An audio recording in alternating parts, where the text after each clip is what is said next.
జై శ్రీరామ్ స్వామి. జై శ్రీరామ్. నా పేరు వినయ్. వృత్తిరీత్యా నేను ఐటీ ఉద్యోగిని. ప్రవృత్తి రీత్యా రామభక్తుని. నవరాత్రుల్లో భాగంగా నిన్ననే మా ఇంట్లో సంక్షేప రామాయణం పూర్తి చేసుకోవడం జరిగింది. ఈ క్షేమంకర మారుతి గురించి తెలుసుకోవడం ఇంకా చాలా బాగుంది. కాబట్టి ఇంకా ఏదైనా విషయాలు ఈ క్షేమంకర మారుతి గురించి మీరు చెప్పవలసిందిగా కోరుతున్నాను. అలాగే సంక్షేప రామాయణం గురించి కూడా మీరు చెప్పవలసిందిగా కోరుతున్నాను. శ్రీయందగానమురస మధ్యే భూనీళయోస్థితం వందే వరాహ నృహరిం శేఖరం సింహభూభృతః. జై శ్రీరామ్. అందరికీ జై క్షేమంకర మారుతి. భాగ్యనగరంలో రంగనాథుడితో కలిసి భాగ్యలక్ష్మీదేవి అందరినీ కూడా ఎప్పుడూ కాపాడుతూ అందరికీ శుభాలను, భోగభాగ్యాలను, ఐశ్వర్యాలను ప్రసాదిస్తుంది. అదేవిధంగా స్వామి అడిగినట్టుగా రామాయణ పారాయణ నవరాత్రుల్లో చేయడం అనేది చాలా గొప్పనైనటువంటి మహద్భాగ్యంగా భావిస్తూ ఉంటారు పెద్దలంతా కూడా. ఈ నవరాత్రులంతా కూడా చాలా గొప్పనైనవి. శారద రాత్రులు, శరన్నవరాత్రులు అంటూ ఉంటాం. రామాయణం యొక్క వైభవాన్ని ఎవరు కూడా, ఎంత గొప్ప విద్వాంసుడైనా, ఆదిశేషుడైనా, బ్రహ్మ అయినా కూడా ఎవరు చెప్పలేరు అని అంటారు. అంత గొప్పది రామాయణం. రామాయణాన్ని మన తెలుగువారు, విశ్వనాథుల వారు రామాయణ కల్పవృక్షం అని చెప్పారు. రామాయణం ఎలాంటిదట అంటే కోరిన కోరికల్ని ప్రసాదించేటువంటిది రామాయణ కల్పతరువు అంటారు. వాల్మీకి మహర్షి, భగవాన్ వాల్మీకి మహర్షి అంటాం మనమంతా కూడా. ఆయన ఏకైకం అక్షరం ప్రోక్తం మహాపాతక నాశనం అంటాం. రామాయణంలో ఒక్క అక్షరాన్నైనా పలకగలిగినా కూడా చాలా గొప్పనైనటువంటి, అద్భుతమైనటువంటి అదృష్టం కలుగుతుంది, రామ అనుగ్రహం కలుగుతుంది అని అంటాం. అదేవిధంగా రామాయణంలో శృణ్వన్ రామాయణం భక్త్యా యః పాదం పదమేవ సయాతి బ్రహ్మణ స్థానం బ్రహ్మణా పూజ్యతే సదా. ఏం చెప్తున్నాను? శృణ్వన్ రామాయణం భక్తి. రామాయణం అంతటినీ కూడా భక్తితో వినగలిగిన కనీసం ఒక పాదంలో మనకు ఒక అక్షరం ఏది విన్నా కూడా వాడి యొక్క పాపాలన్నీ కూడా నశించిపోయి వాడు బ్రహ్మస్థానానికి వెళ్తాడు అని అంటారు. అంత గొప్పది రామాయణం అన్నమాట. ఆ రామాయణానికి బీజం సంక్షేప రామాయణం. సంక్షేప రామాయణాన్ని మొదట నారద మహర్షి వాల్మీకి మహర్షికి ఉపదేశిస్తాడు. ఆ 100 శ్లోకాలతో ఉన్నటువంటి రామాయణాన్ని, రామాయణం 24,000 శ్లోకాలతో ఉన్న రామాయణాన్ని శరన్నవరాత్రుల్లో పారాయణ చేయలేని వాళ్ళు కనీసం సంక్షేప రామాయణాన్ని పారాయణ చేస్తూ ఉంటారు. పారాయణ చేయడానికి మాకు శక్తి లేదు అని అనుకున్న వాళ్ళు కనీసం దాన్ని విన్నా కూడా రామాయణం యొక్క వైభవాన్ని, చదివిన యొక్క గొప్పనైనటువంటి భాగ్యాన్ని పొందుతారనమాట. ఆ విధంగా ఎత్ర ఎత్ర రఘునాథ కీర్తనం తత్ర తత్ర కృతమస్తకాంజలిం బాష్పవారి పరిపూర్ణలోచనం మారుతిం నమత రాక్షసాంతకం అని ఎక్కడైతే రామకీర్తన జరుగుతుందో, ఎక్కడెక్కడైతే రామనామ స్మరణ జరుగుతుందో అక్కడ తల వంచి కళ్ళ నిండా కూడా నీళ్లు నిండినటువంటి వాడై బాష్పవారి పరిపూర్ణలోచనం, ఆ రామకథ వింటూ ఆనందంతో ఆ కళ్ళల్లో నీళ్లు వస్తాయి, ఆనంద బాష్పాలు వస్తాయట ఆ హనుమకి, ఆ మారుతికి. ఆ మారుతి మనల్ని అందరినీ కూడా గొప్పనైనటువంటి రక్షణ చేయాలి. భాగ్యలక్ష్మి భోగభాగ్యాలు ఇస్తోంది కదా. అదేవిధంగా ప్రతినిత్యము కూడా భాగ్యనగరంలో మనకు సుమారు 1,000,000 కార్లు తిరుగుతున్నాయి అని ఒక అంచనా. ఆ విధంగా రోడ్డు మీద ప్రయాణం చేసే ప్రతి ఒక్కరికి కూడా గొప్పనైనటువంటి రక్షణ కలగచేయాలి. ప్రతి ఒక్కరు కూడా చాలా క్షేమంగా ఇంటికి చేరుకోవాలి.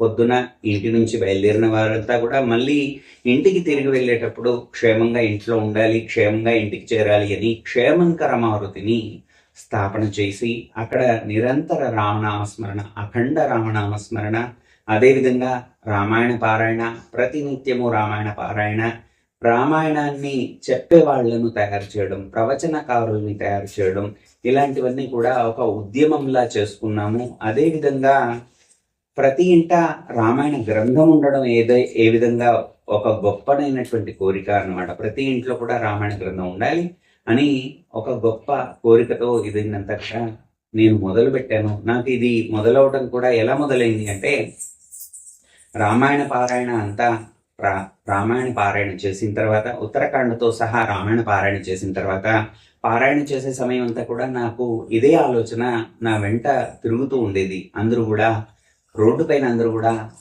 ప్రమాదాలే ఎదురవ్వకుండా, ఎవరికి కూడా మనకు కంటకము అంటే చిన్న ముళ్ళు కూర్చున్నటువంటి బాధ కూడా లేకుండా అందరూ క్షేమంగా ఉండాలి అని ఒక తపనతో స్వామిని ప్రార్థన చేస్తూ ఉంటే, ఒకానొక సమయంలో పారాయణ అయిన తర్వాత ఒకానొక రాత్రి నాకు కలలో స్ఫురణకు వచ్చినట్టుగా తోచింది. ఆ స్వామి ఆజ్ఞగా క్షేమంకర మారుతి ఉండాలి అని అనిపించింది. అందువల్ల ఈ ప్రయత్నాన్ని మొదలుపెట్టాం.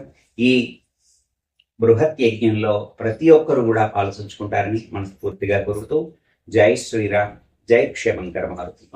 అలాగే ఇంకొక ప్రశ్న, ఇప్పుడు సంస్కృతంలో రామాయణం చదవలేని వారి పరిస్థితి ఏంటి? అప్పుడు వారు ఎలా ఈ రామాయణాన్ని చదవాలి? రామాయణం చదవాలి, రామాయణం వినాలి, రామ నామాన్ని స్మరించాలి.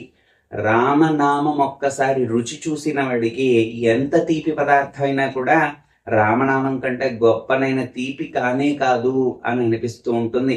అలా ప్రతి ఒక్కరు కూడా సంస్కృతంలో రామాయణ చదవలేని వారు, రామాయణాన్ని చదవలేని వారు, మనకు తెలుగులో చక్కటి రామాయణాలు ఉన్నాయి, గేయ రామాయణాలు ఉన్నాయి. ఇలాంటి వాటన్నిటిని కూడా చదవచ్చు. ఇంకా మనకు రామాయణం చదువుకునే శక్తి లేదు అని అనుకునేటువంటి వాళ్ళు శ్రద్ధగా రామాయణం ఎవరైనా పాడుతుంటే వినవచ్చును, రామకోటి రచన చేయవచ్చును. రామాయణం చదవలేకపోతున్నాను అని ఏదైతే ఒక తపన ఉందో అది ఆ పరమాత్మ, ఆ పెరుమాళ్ళు గ్రహించుకున్నటువంటి వాడే ఖచ్చితంగా మీ తపనని త్వరగా ఆయన తీరుస్తాడు. మనం వినగా ఎప్పుడైనా కూడా ఒక భ్రమర కీటక న్యాయము అంటారు. ఒక భ్రమరం కీటకాన్ని తీసుకుని వచ్చి దాని చుట్టూ ఎప్పుడూ కూడా ధ్వని చేస్తూ దాన్ని కూడా భ్రమరంలా మారుస్తుంది అని చెప్తున్నట్టుగా ప్రతి ఒక్కరము కూడా వినగా మనకు చదివే శక్తి వస్తుంది. మనమంతా కూడా పుట్టగానే ఎలా చదివామండి? పుట్టగానే మాట్లాడేమా? అమ్మ మనల్ని దగ్గరికి తీసుకొని అమ్మ అమ్మ అని ఇలా అనిపిస్తూ ఉంటుంది. అంటే ఎంతో సాధనతో మనం పలకటం నేర్చుకున్నాం. అదేవిధంగా సంస్కృతం కానివ్వండి, ఏ భాష అయినా కూడా మనకు దేవనాగరి లిపిలో చదువుకోలేము అని అనుకున్న వాళ్ళు తెలుగు లిపిలో ఉంది. ఏ భాష వారికి ఆ భాషలో వాల్మీకి రామాయణం దొరుకుతుంది, ఆ భాషలో చదువుకోవచ్చును. అదేవిధంగా దేవనాగరి లిపి లేదా ఆ శ్లోకం పలకలేము అని అనుకునేవారు మెల్లమెల్లగా వింటూ ప్రయత్నం చేయవచ్చును. సాధన చేస్తే ఏదైనా కూడా where there is a will there is a way అని అన్నట్టుగా మనసున్న ప్రతి చోట మనకు మార్గం దొరుకుతుంది.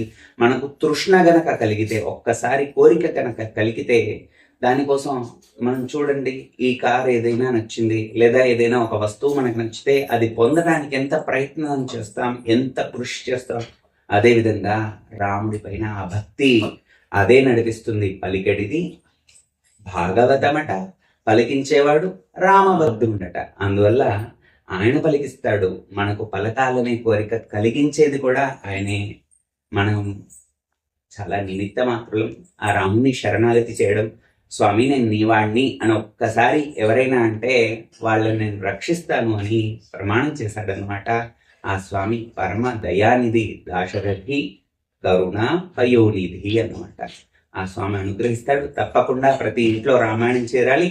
ప్రతి ఇంటికి రామాయణం ఎందుకు చేరాలి అంటే, ఒక మానవుడు ఉత్తమ మానవుడిగా ఎలా బతకగలుగుతాడు, ప్రతి క్షణాన్ని ఏ విధంగా ధర్మబద్ధంగా నడుపుకోవడం ఏ విధంగా జరుగుతుంది, అదేవిధంగా కేవలం నేను నాది అని మాత్రమే కాకుండా మొత్తం లోకానికంతటికి కూడా ఉపయోగకరమైన పనులు ఏ విధంగా చేయగలుగుతాడు.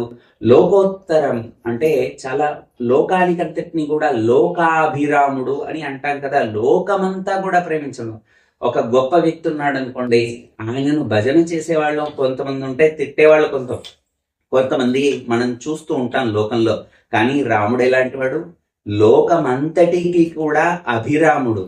రావణుడు కూడా ఆ అందాన్ని చూసి మురిసిపోయాడు అని చెప్తారు. అంత గొప్పనైనటువంటి ఇష్టాన్ని చూపుతోటే ఆయన ఇచ్చేటువంటి వాడు ఆ రామచంద్రమూర్తి. అందరినీ ఆ విధంగా ఇంటింటా రామాయణం అనే ఒక చిన్న కార్యక్రమం. ఆ చిన్న కార్యక్రమం అంటే నేను చిన్నవాడిని కాబట్టి అది చిన్న కార్యక్రమం, కానీ రామాయణం అనేది పెద్దది కాబట్టి అది చాలా గొప్పనైన కార్యక్రమంగా మనమంతా కూడా మన బాధ్యతగా రామాయణాన్ని మనం ప్రచారం చేయడం.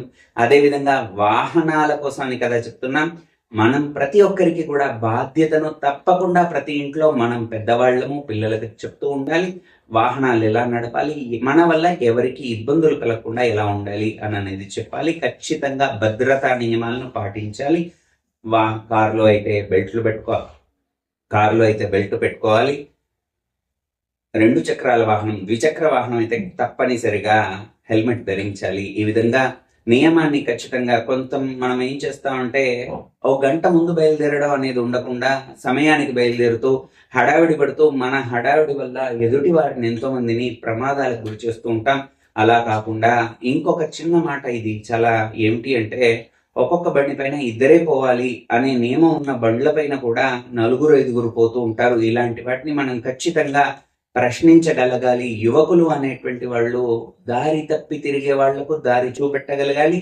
మనం కూడా దారిలో ఎలా నడవాలో ప్రతి ఇంట్లో రామాయణం ఇందుకోసమే. నియమాలు అంటే ఏమిటి, మనం ఎలా ఉండాలి, మన నడవడిక ఎలా ఉండాలి అని చెప్పడానికే రామాయణ పారాయణ చేయడం కేవలం పుస్తకాన్ని తీసుకొని చదవడమే మాత్రమే కాదు, దాన్ని ఆచరణలో కూడా పెట్టాలి. ఏమిటి రాముడు అంటే సత్యవ్రతుడు, సత్యమే పలకాలి అనేది వేదం విధిగా చెప్పింది. ఎంతమందిని ఎన్నిసార్లు మనం అబద్ధం ఆడుతున్నాం, ఎలా అబద్ధాన్ని ఆశ్రయిస్తున్నాం అని కాకుండా సత్యాన్ని ఆశ్రయిస్తే ధర్మమే రామచంద్రమూర్తి విగ్రహంలా ఉన్నటువంటి వాడు. ఆయనను ఆశ్రయించి సత్యాన్ని ధర్మాన్ని కూడా ఆశ్రయించండి. అందరికీ కూడా ఆ క్షేమంకరమార్తి సుప్రీతుడై అందరినీ కూడా రక్షిస్తాడు. అందరూ కూడా సుజనులు అవ్వండి. చాలా సంతోషం. ధన్యవాదాలు. జై శ్రీరామ్, జై క్షేమంకరమారుతి.